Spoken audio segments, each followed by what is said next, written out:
าแช่ไว้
กับทักทายสบายดีพ่อแม่พี่น้องเบิดสู่คู่สู่คน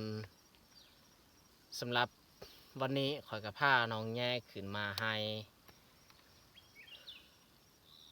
รู้สึกว่าเมื่อยเนาะย่างขึ้นมาจากบ้านจนฮอดให้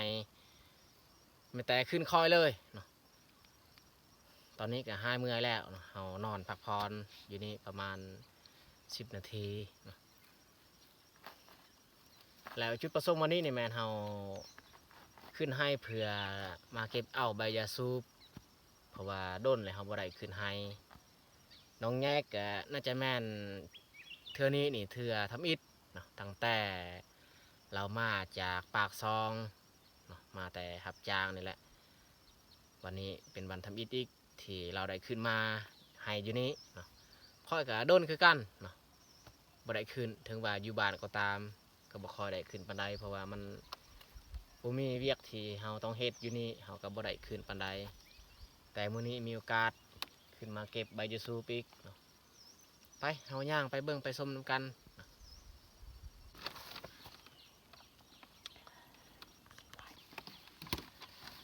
แต่สิเกียมออกจากเทียงจะเลิศเล่นจ้ะ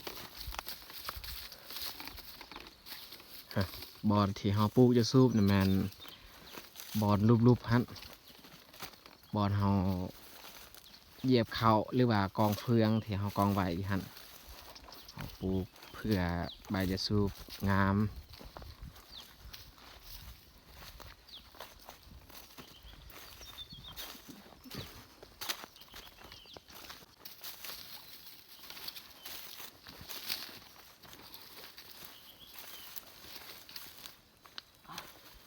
โอ้ป้าทุกคน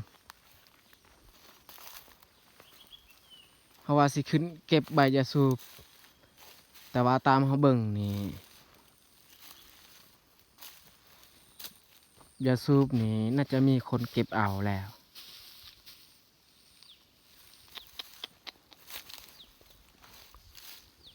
นี่ปกติด้นปานนี้นี่ยาสูบน่าจะมีแหละตัวเหลืองคนเก็บหรือว่าแบะว้าน่าจะแมนแบะมากัดมากิน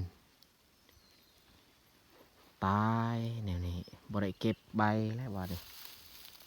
เขาคิดว่ามันเรื่องอองตองเนาะด้นเลยบ่ได้ขึ้นมา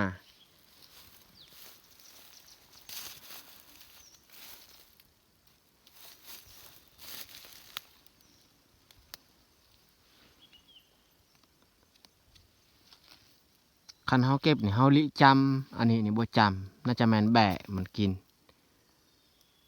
งงคือกันเลยแบะก็กินใบยาสูบจะได้ก็มาแต่เขาสิเก็บเอา อันใดเฮาเก็บได้เฮาเก็บเลยกระเทินเลยเฮาขึ้นมา เก็บเลยน้องใหญ่หันใบน้อยๆใบเรื่องๆหันเก็บไปเลยหันบ่เก็บกะเฮาย่างขึ้นมาก็เมื่อยแล้วต้องเก็บอันใดเฮาเก็บได้ก็เก็บไปเลย ช้าน่าจะขึ้นใบ แม่นี่ลิแบะมากัดมากินถ้าว่าคนเก็บเขาบ่กัดแบบนี้ดอกนี่สนมันย่างทุกคนเบิ่งนี่ กูเอาไว้ทำเชือก นี่แบะกัดกิน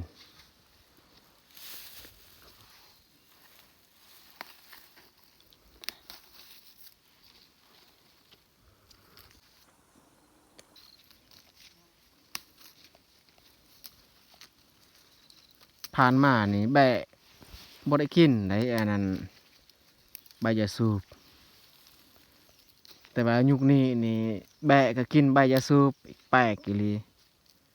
ขนาดว่าใบยาสูบขมมันยังกินเนาะ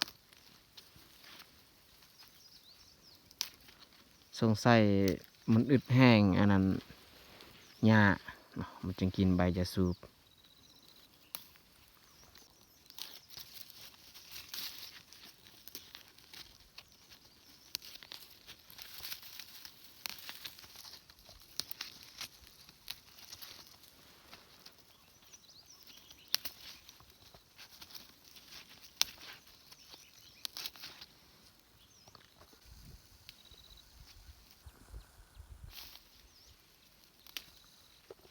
ตัวนี้นี่ยังบ่ทันเรื่องปานใดตัวเรื่องนี่บ่มีแล้วทุกคนเลย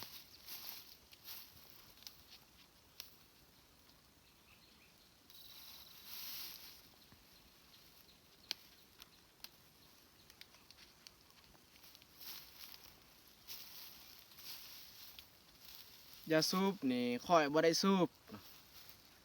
อันนี้นี่เฮาเพื่อพอกับแม่เท่านั้นหรือว่าคนที่มาอยู่บ้านเฮือนเฮา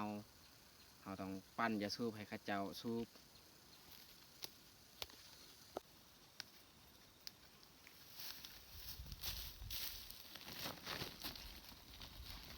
ยัดใส่ซอบหรือว่าเฮาห่อแบบนี้ก็ได้เพราะว่ายาสูบบ่หลายได้แต่กำหนึ่งคิดว่าสิได้เต็มกระสอบแต่เอาไปมาบ่ได้เนาะ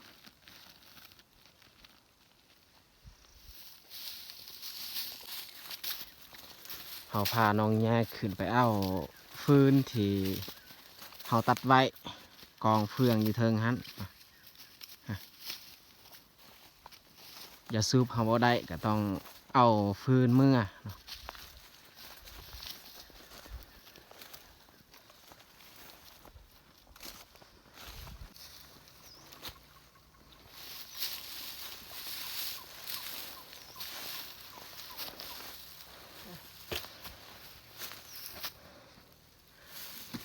นี่ผู้ดีเธอหนึงเอายัดเต็มกระพาเลย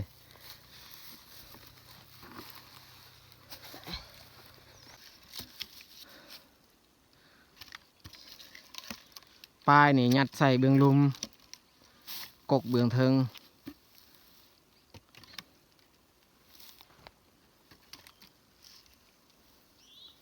โอ้เขายานว่าโบเบิดเอามือกระพาน้อยถ้าว่ากระพาใหญ่นี่เบิดเลยเธอหนึ่ง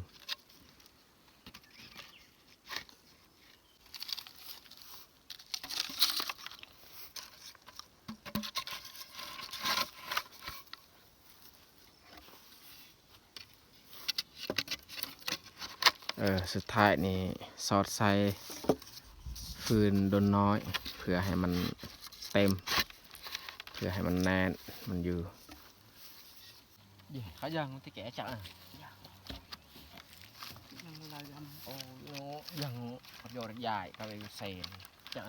ำอุ้ยหนาว ก็ ยัง ลูก ลา ได้ ยดำ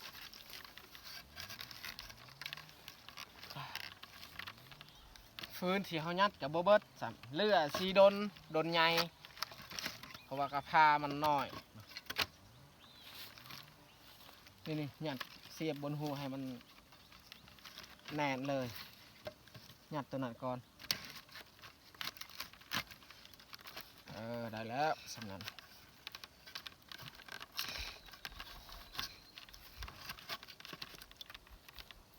โอเคเรียบร้อยบ่นี่เอาตัวนี้มาใส่เบื้องเทิงยาสูบฝาไว้อยู่นี้แบบนี้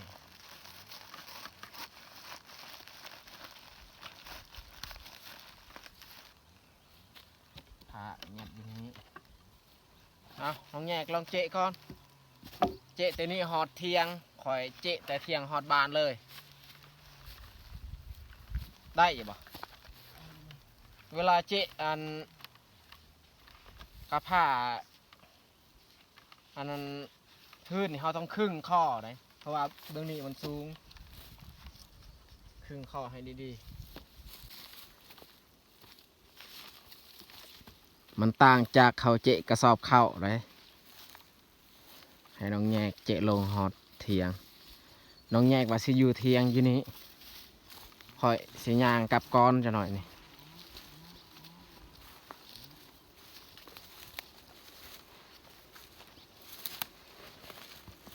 เพราะว่ามีหมู่ที่น้องแยกเพาะเมื่อกี้นี่หมู่น้องแยกเราออกไปใส่กับก็เลยน้องแยกว่าสิทาหมู่เมื่อพร้อมกันกับหมู่ของเพิ่นหมู่ของเพิ่นก็ย่างไปใส่กับอยู่ลุมฮั่น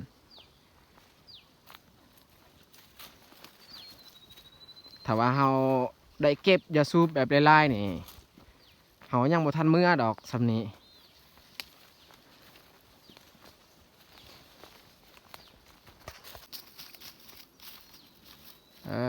นั่งอยู่ฮั่นแหละไม่แต่คอยอีกเจเอามือหอดบานเสียงจักคนเลื่อยไม้อยู่ลุม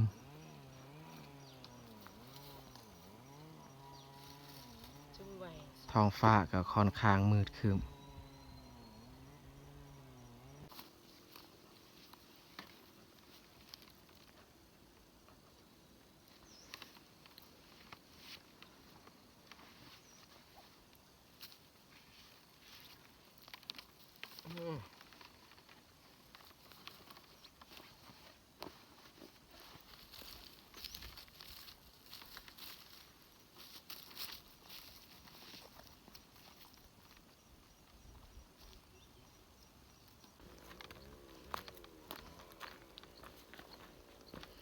คนเลื่อยไม้นี่เขาเจ้าเฮ็ดเทือน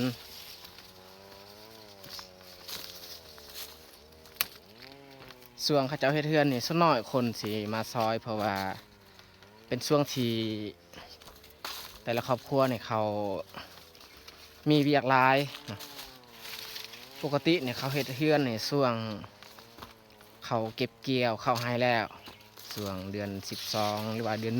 1ช่วงนั้นค่อนข้างวาง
ตอนนี้ก็เวลา11 โมง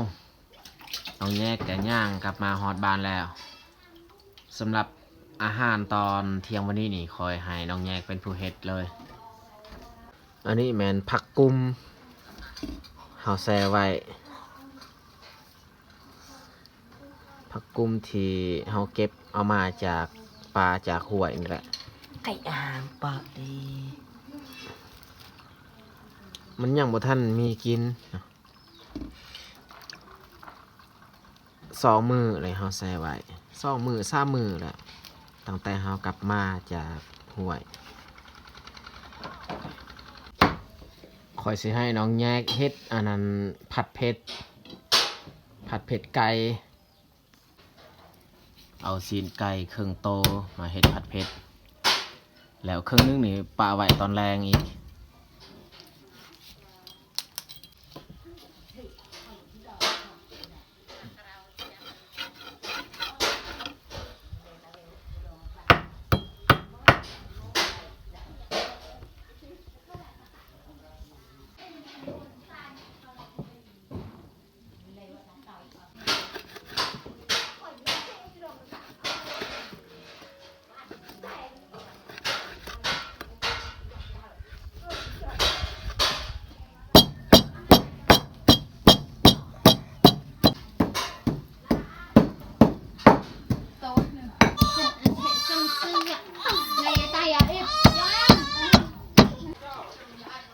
อันนี้มันใบกะเพราใส่น้อยนึงเพราะว่าผ่านมาเฮาใส่มันลายโพดรู้สึกว่ามันผัดเผ็ดเนาะเลยตูนเนาะเจอก็คือกว่า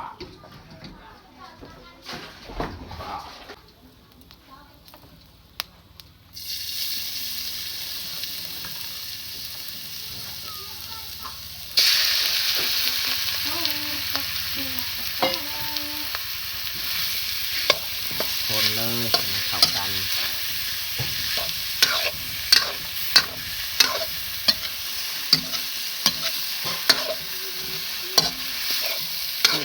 บ้องอะไรประมาณนั้น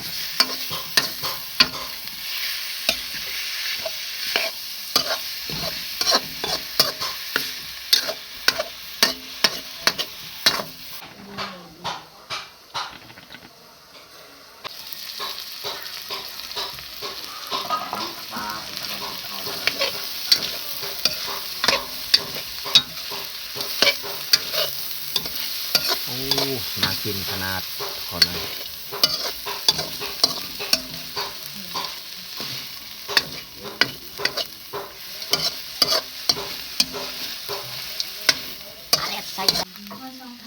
ใส่ผักหอมลง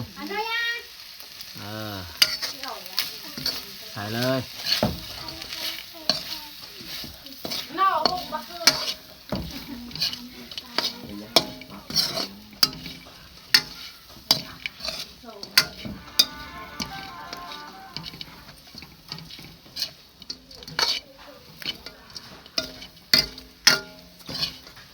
หอมใบกะเพรา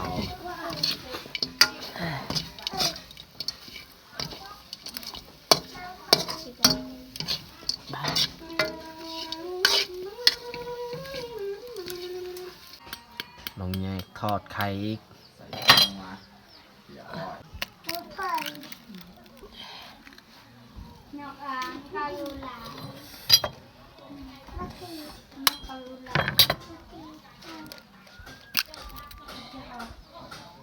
หันแตนตาย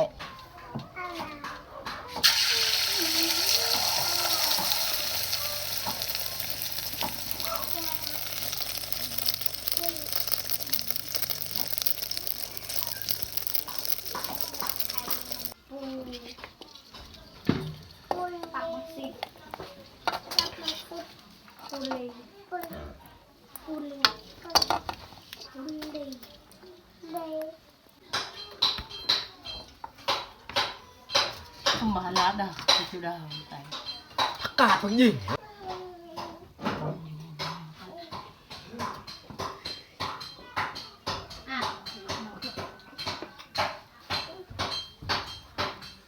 เรียบร้อยสำหรับพาข่าวตอนเที่ยงวันนี้ ตอนนี้พวกเราทุกคนก็มานั่งเบิ่งพากินข้าวน้ำกันเอามาทุกคนไปกินข้าวเที่ยงน้ำกันส่วนเบาอยู่ไปบ่อยู่เฮือน แต่ว่าของกินเขาก็ได้ จงไว้แล้ว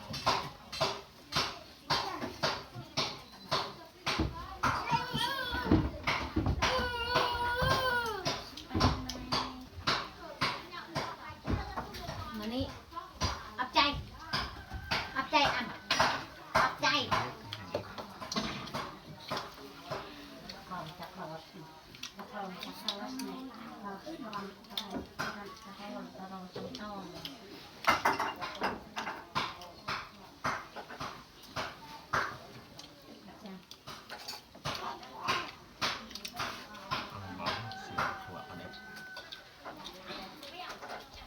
เลยไทย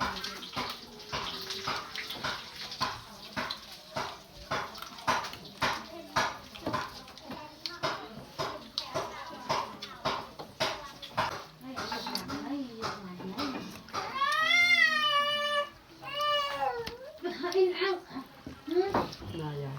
คือกอกนี่โดนกระดัก เรียบแม่ รักเอาบอกรักเอา นั่งก็ดูดี